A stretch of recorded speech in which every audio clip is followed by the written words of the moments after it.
Mr. Hines, how are you this afternoon? I'm doing great. How you doing, Ted? I'm doing great. We got a lot to talk about here, but before we jump in, why don't you tell everybody who you are, what you do, and where you do it? Yep, Conan Hines, Director of Practice Innovation at Fried Frank, based in New York.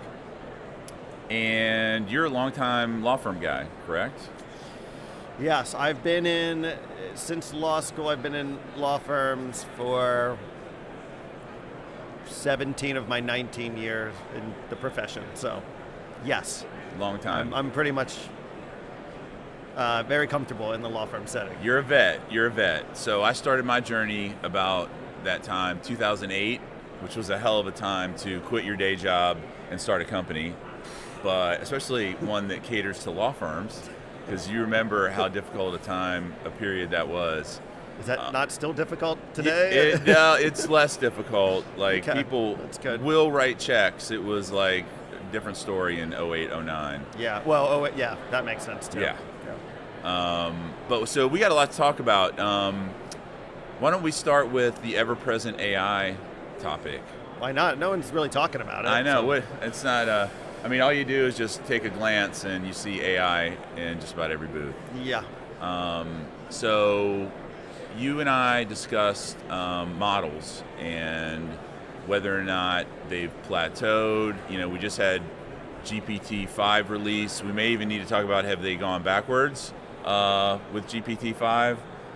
I've kicked the tires on it. I've got kind of mixed feelings. I miss having the ability to select a reasoning model and picking my poison, so to speak. But what's your take on the frontier, and do you feel like we've plateaued, or are the scaling laws still in effect? What's your take on that?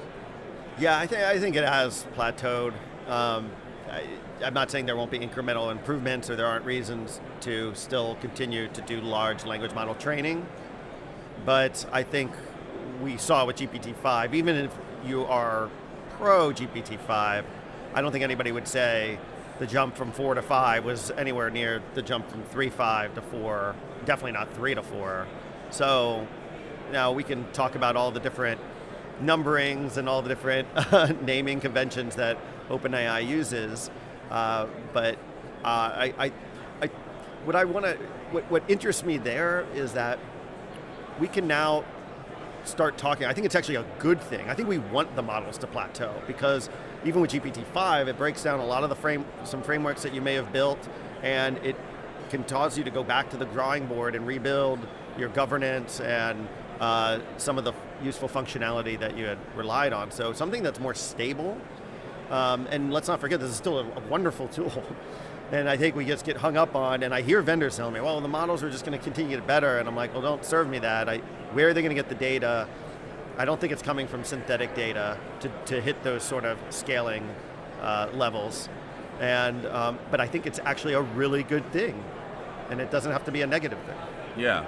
So we're getting a little bit of stability, and you're not seeing the massive leaps like when O3 came out. I mean, that was a game changer. Yeah. Absolute game changer. Sure. Have you kicked the tires at all on any of the Chinese models like DeepSeek and now Kimi? Have you seen? I haven't seen Kimi yet.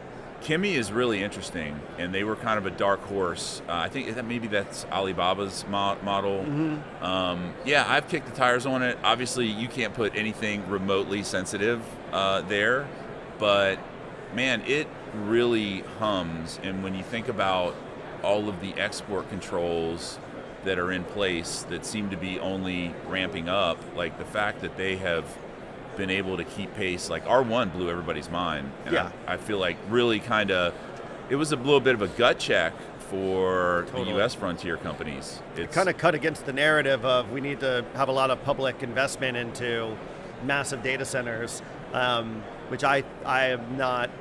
I'm a bit skeptical of. I think China's not getting the high-end GPUs, and they have other limitations. And yes, they're coming out with these impressive models. And yeah, you don't want to put data in them online, but you can host DeepSeek in your own tenant if you wanted to.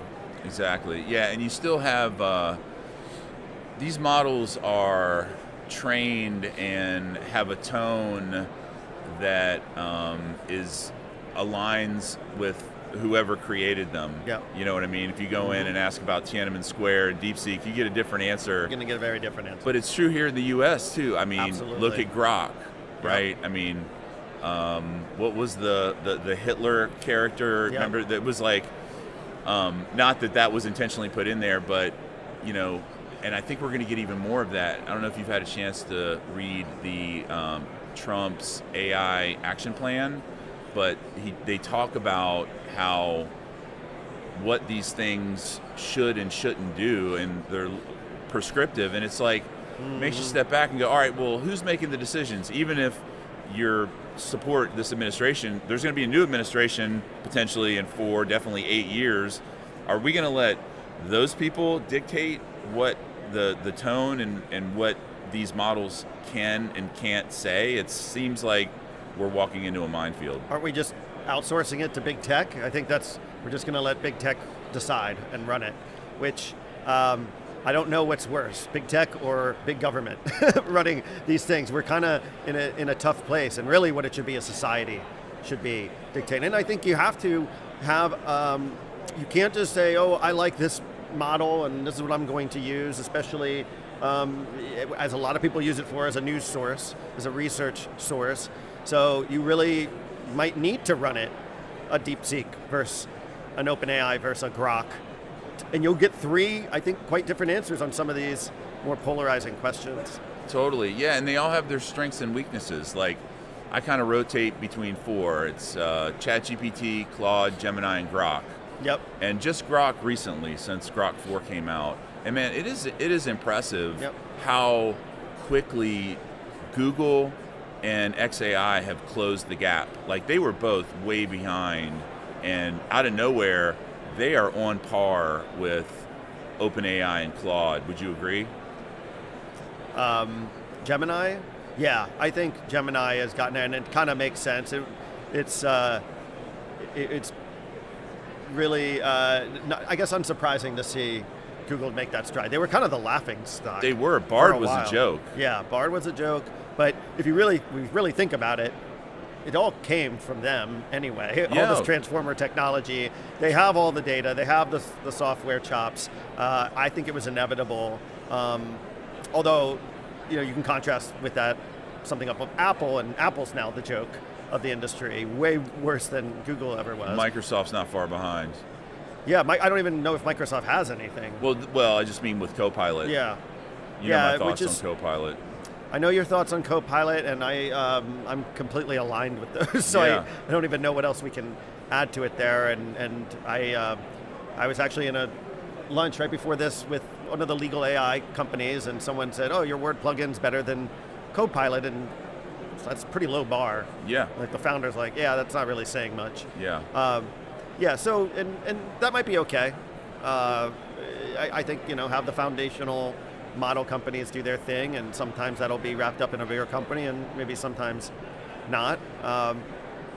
But yeah, that's I think Gemini's on par. I love Claude. Claude's my favorite. Yeah.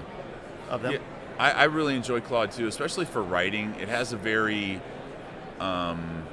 it's less flowery. Like, GPT sometimes was overly verbose. I've heard it's gotten better with GPT-5, but I really like Claude for writing.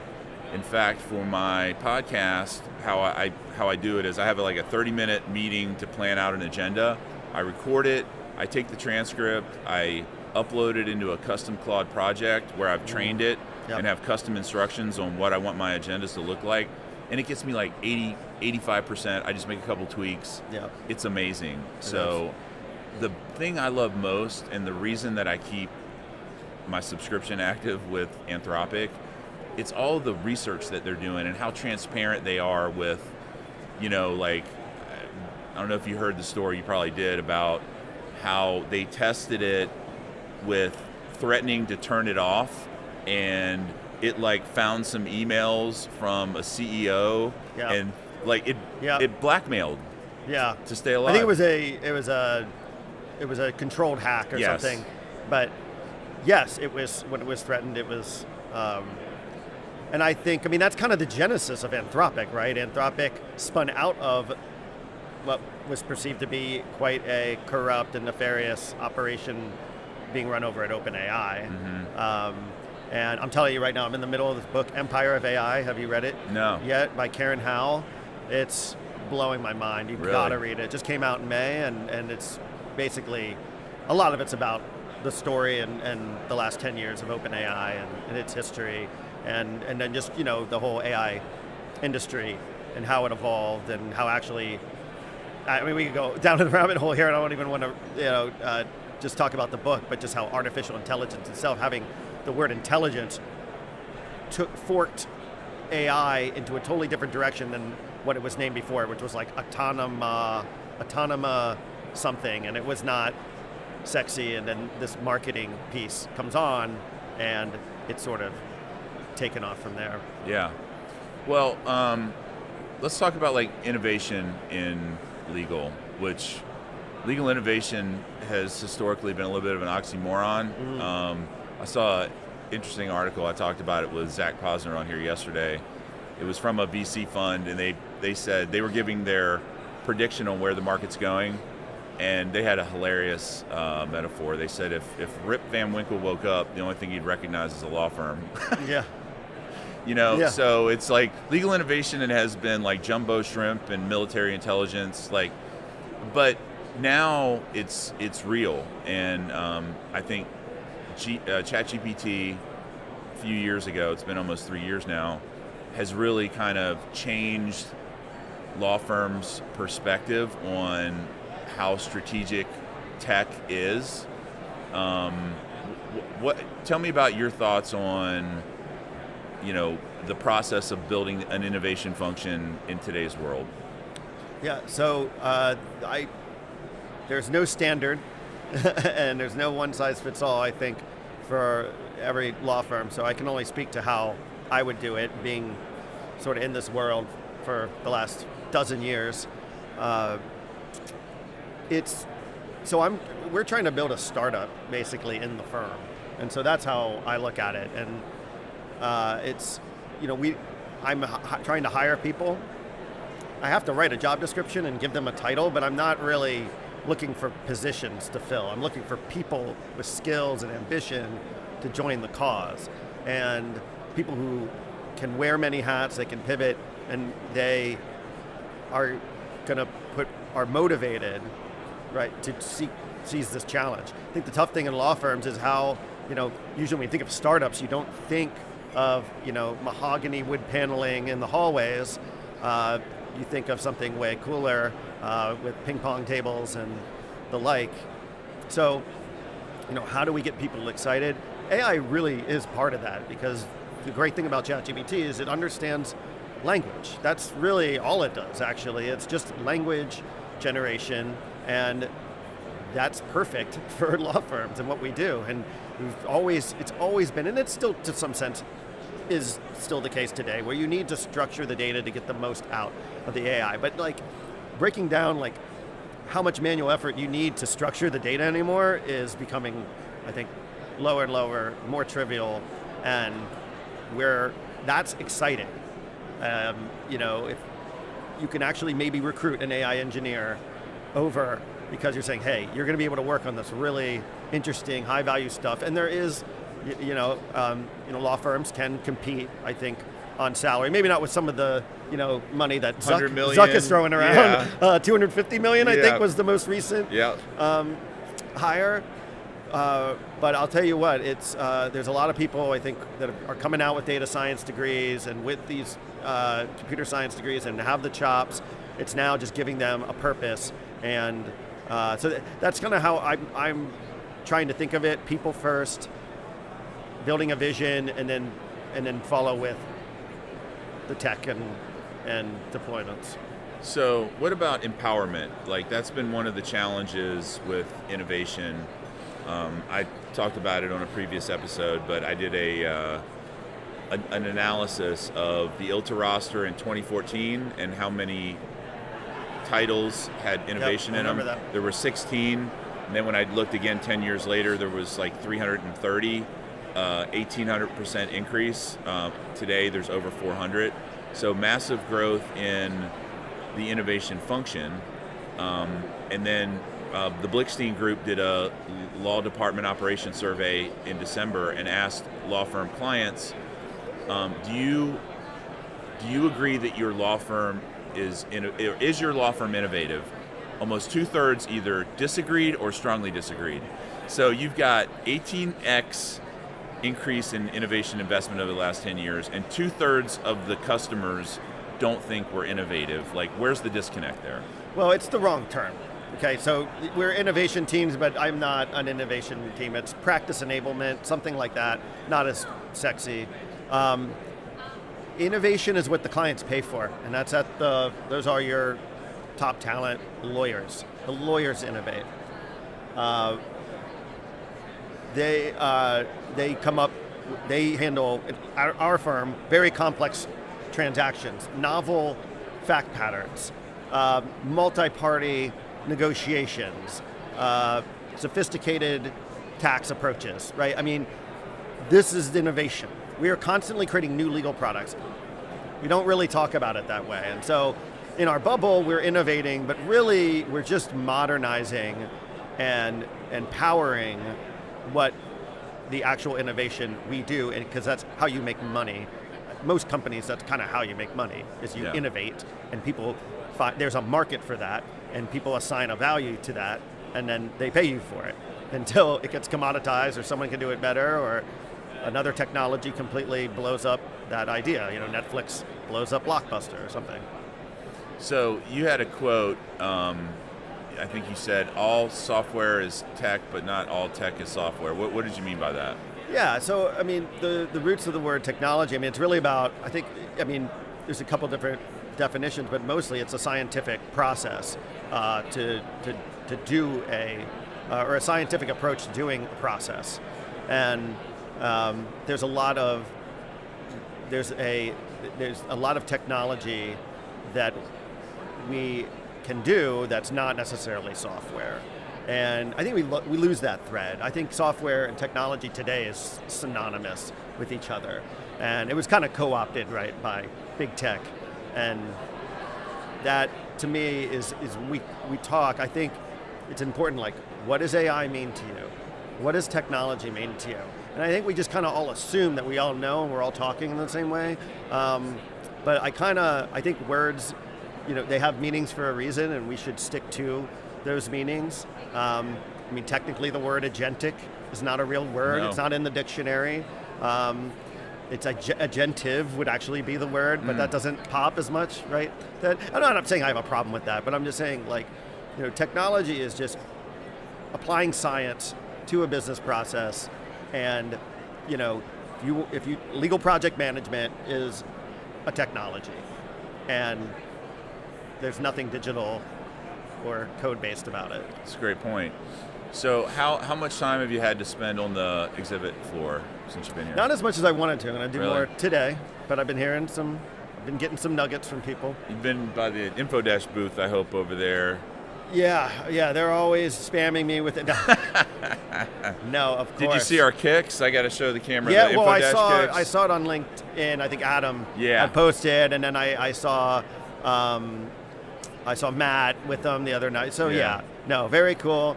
We're working with Infodash, so we think they're a very important part of the ecosystem.